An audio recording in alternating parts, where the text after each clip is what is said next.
às vezes só uma reflexão aqui, às vezes eu vejo uma galera, né? Tirando a exceção não, talvez a regra no Brasil de, pô, pra quem é muito foda, o cara tá muito lá embaixo e tal. Mas tirando essa regra, quando alguém quer ganhar dinheiro, porra, talvez o negócio não seja você só ralar. Seja você entender o seguinte, aonde tá o dinheiro? Sabe? Aonde que tá circulando dinheiro hoje? Para você ir para lá, para você ir para aquele ecossistema, né? E você resolver um problema. Então, vou te dar um exemplo muito simples. Por exemplo, hoje o ecossistema de finanças gera muito dinheiro. Muito dinheiro. E, cara, a gente precisa de um monte de coisa no Primo, por exemplo. Se a pessoa fosse minimamente ligada, ela fala, porra, peraí, vocês estão precisando disso, olha, eu vou resolver esse problema para você. Quanto que vale para você resolver esse problema? A gente, cara, tem um monte de posição que a gente paga 10 pau por mês, lá, 20 pau por mês, sei lá, muita grana. Só que a pessoa não pensa nisso, ela pensa no tradicional, entendeu? E vai estudar 4 anos. Não, porque geralmente a gente tem uma mãe ou um pai ou um professor ou um amigo que fala, porra, mas o importante é participar, cara. Pelo menos você se esforçou. Isso daí é a vida fictícia, né? Na vida real não existe isso. Você foi lá, criou o podcast aqui, se ninguém assistiu, se ninguém curtiu, não importou o seu esforço, porque você não vai ter resultado. Você vai ser pago, você vai ser premiado pelo seu mérito, pelo seu resultado, pelo quanto você agregou. Né? Então, cara, tenho certeza que, pô, se a própria galera chegasse aqui e falasse em outras palavras, Monark, eu vou botar 100 mil reais no seu bolso por mês. Você me dá 20, você vai falar, dou. Só que às vezes ele fala de outra forma, né? Mostra um projeto para você, alguma coisa assim. E às vezes falta isso. Né? E a galera vai por um caminho tradicional. E, cara, infelizmente, assim, pelo caminho tradicional, ninguém vai ficar rico antes de uma idade muito, muito avançada. Assim, bom, se vender a hora não enriquece, por que eu vou ser um trabalhador? E se todo mundo entender isso, será que não faria sentido, então, todo mundo empreender? Mas se tudo empreendesse, não existiram trabalhadores. Então, qual que é a parte errada da equação aí? A parte errada não é que não faz sentido ser um trabalhador. É que não faz sentido ser um trabalhador, não faz sentido ser um funcionário na empresa errada. Porque assim, você está na empresa que você trabalha e você tem que ficar tipo 10 anos para você ser promovido, né? 20 anos para ser promovido. Essa empresa, ela não vai te premiar pelo seu resultado. Ela é uma empresa que vai morrer ao longo do tempo. Ela vai te sugar. Pega um funcionarismo público hoje. Você tem 12 milhões de funcionários públicos, você tem muita gente boa, mas tem muita gente ruim também, que só está lá mamando, e essa galera vai ganhar mais dinheiro conforme passar o tempo nos reajustes. Por mais que seja uma boa grana em relação ao Brasil, eles nunca vão dar uma porrada absurda. Nunca vão ser ricos, de verdade. Nunca vão ser ultra ricos ou fiquem ricos mais velhos, né? Agora, o segredo aqui é você trabalhar numa empresa que premia o seu resultado, não o seu tempo de casa. A minha empresa faz isso.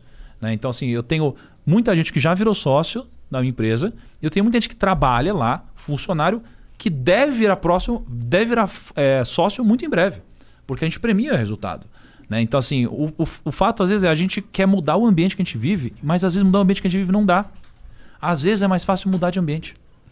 Porque você vai demandar muito esforço tentando mudar uma legião de pessoas e talvez seja impossível. Ou você passe muito tempo para fazer isso acontecer, ao passo que você poder simplesmente mudar de lugar e ter um resultado imediato. Entendeu? Então, é você entender que primeiro você planta, depois você colhe. E hoje as pessoas, elas primeiro querem colher. As pessoas não têm coragem de abrir mão do que elas mais querem na vida delas. Na verdade, elas abrem mão do que elas mais querem na vida delas para colherem, né, o que é importante apenas nesse exato momento. Hoje tá tudo muito rápido, né? Você pega o TikTok, você pega o Instagram, você pega não sei o que lá. Então a gente sabe muita coisa, né, espalhada, de zero profundidade. Então é muito difícil a gente conseguir ter alguma vantagem competitiva. Todas as pessoas que eu conversei no Código da Riqueza, elas eram muito boas em alguma coisa. Hoje você tem um monte de gente que é medíocre, cara, que é mediana em tudo. E não foca em nada, e não sabe de nada. Não foca em nada. E eu sou péssimo em muita coisa, na maioria das coisas, mas eu sou bom em poucas. Isso aqui é o que me fez ter resultado. As pessoas que são verdadeiramente ricas, elas entendem que o dinheiro não é causa, ele é consequência. Mas é consequência do quê? Do seu trabalho, do seu esforço e do seu valor agregado na vida dos outros, tá? Trabalho, esforço e valor agregado. Isso daqui é o que vai tirar riqueza. Trabalho, esforço e valor agregado. Por que trabalho? Porque o trabalho, ele tem a ver com você multiplicar algo que você é bom, não algo que você é ruim, né? O trabalho é diferente do emprego. O trabalho é você multiplicar algo que já está dentro de você, algo que você já desenvolveu, algo que você é melhor do que os outros. Quando você desenvolve algo que você é pior do que os outros, você provavelmente não vai conseguir resolver a equação da riqueza, porque vai ter muita gente melhor do que você se esforçando no mesmo grau que você está se esforçando. Então você não vai ter nenhum diferencial, vai ser difícil você construir algo que ninguém mais construiu. Então é importante você entender onde você é bom e você trabalhar isso, porque é isso que vai te dar vantagem competitiva. Mas o ambiente, ele nos prepara para geralmente basicamente fazer o quê? Multiplicar o que a gente é ruim. Esforçar onde a gente é ruim. Passar tempo onde a gente é ruim. A escola faz isso com a gente. Nossa. A escola faz a gente ficar lá, repete ano, até você entender química. Pô, cara, imagina o seguinte, olha que bizarro. Você é um cara que odeia química. Você pode usar química se você for por uma linha importante, né, da sua vida que use química, mas na maioria das vezes não. Você já decidiu que você não vai usar química, você só vai usar, sei lá, uma coisa que não tem nada a ver com química. E aí a escola te repete 2 anos, te faz passar 2 anos, te faz perder 2 anos na sua vida porque você, por algum motivo, era extremamente talentoso em, sei lá, em português e horrível em química. E a vida, ela não vai te premiar pelo que você é horrível, vai te premiar só pelo que você é bom. Você vai contratar alguém pro seu time que é incrível em algo que ela faz e não uma pessoa que é horrível. Então, trabalho é multiplicar onde você já é bom, o que você tem. Depois, o seu esforço. Porque, cara, você pode ser extremamente talentoso em alguma coisa, né? Mas se você não se esforçar nisso... Esquece. Você precisa de esforço, concorda? Porque senão você vai ser mais um medíocre, cara. Aliás, eu tô cansado de gente que não se esforça, cara. Tô cansado, eu fico puto com isso.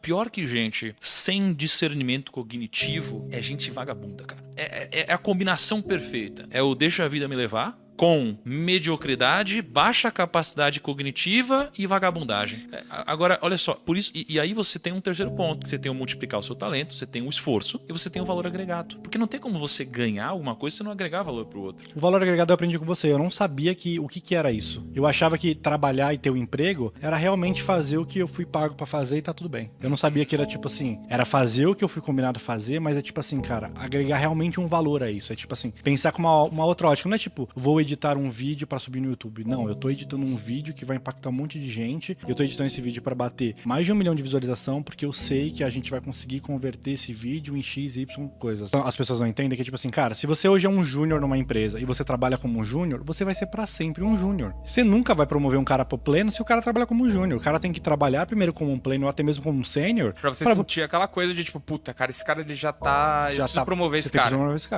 Não dá pra não promover esse cara, né?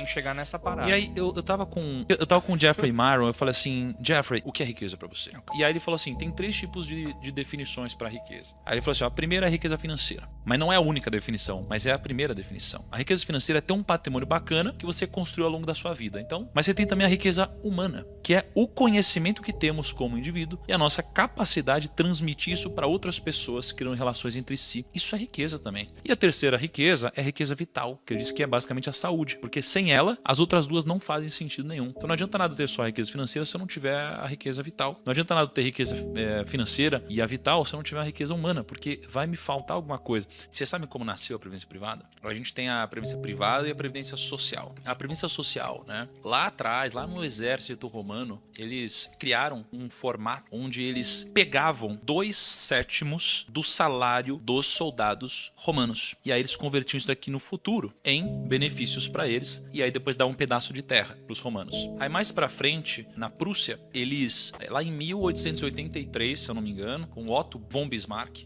eles basicamente criaram um mecanismo onde eles pegavam uma parte do salário dessas pessoas, né, dessa contribuição, para que no futuro eles pudessem se aposentar. Então aqui você tinha uma previdência social começando a ser criada porque as pessoas nunca se planejam para o futuro. E o que acontecia? A média de idade aqui era de mais ou menos 35 a 45 anos, a expectativa de vida. Então, olha que interessante, naquela época, algo que era desordenado funcionava porque era desequilibrado pelo lado do governo. As pessoas, elas morriam antes de colher o benefício. Com o passar do tempo, imagina que o governo, né, lá na época da Europa, assim, o governo começou a ter muita grana sendo acumulada e eles não devolviam o benefício, porque as pessoas morriam antes. Né? E aí começou a fazer o quê? Começou a gastar isso tudo. E quando eles começaram a gastar, com o passar dos anos, eles começaram a ter alguns problemas. O problema é que as pessoas começaram a viver mais, a expectativa de vida aumentou. O segundo é que os gastos do governo também aumentaram. E conforme foi passando o tempo, chegou uma hora que criou-se um rombo, né? Porque a previdência social é muito dita por aí que é uma das maiores pirâmides do mundo. Porque de fato a gente paga hoje, não para o nosso futuro, mas sim para bancar quem está aposentado hoje. E só que foi ficando tão mais caro que antigamente muitas pessoas no Brasil pagavam para sustentar quem está aposentado. Hoje, pouca gente paga para muita gente que está aposentada. E por causa disso, a previdência social deu todo esse rombo no Brasil, que tá todo mundo falando, né, da reforma da Previdência e tal. E daí criou-se a Previdência Privada, que era a possibilidade do próprio investidor, contribuinte, empregado, enfim, montar a sua Previdência. E isso daqui é uma ferramenta para que você faça as coisas no timing certo e as pessoas que não fazem as coisas no timing certo não conseguem desfrutar das coisas também no timing certo. O timing do desfrute das coisas não é no imediatismo. O timing do desfrute das coisas é depois de você passar por um processo de construção. E as pessoas invertem essa ordem. Elas fazem tudo ao contrário. Quando elas têm saúde, elas destroem a saúde delas. Aí quando não sobra mais saúde, elas são obrigadas a trabalhar. Quando elas são obrigadas a trabalhar, elas não investiram em se capacitar. E agora elas estão competindo com quem fez isso. Você entra num ciclo onde você tá ferrado.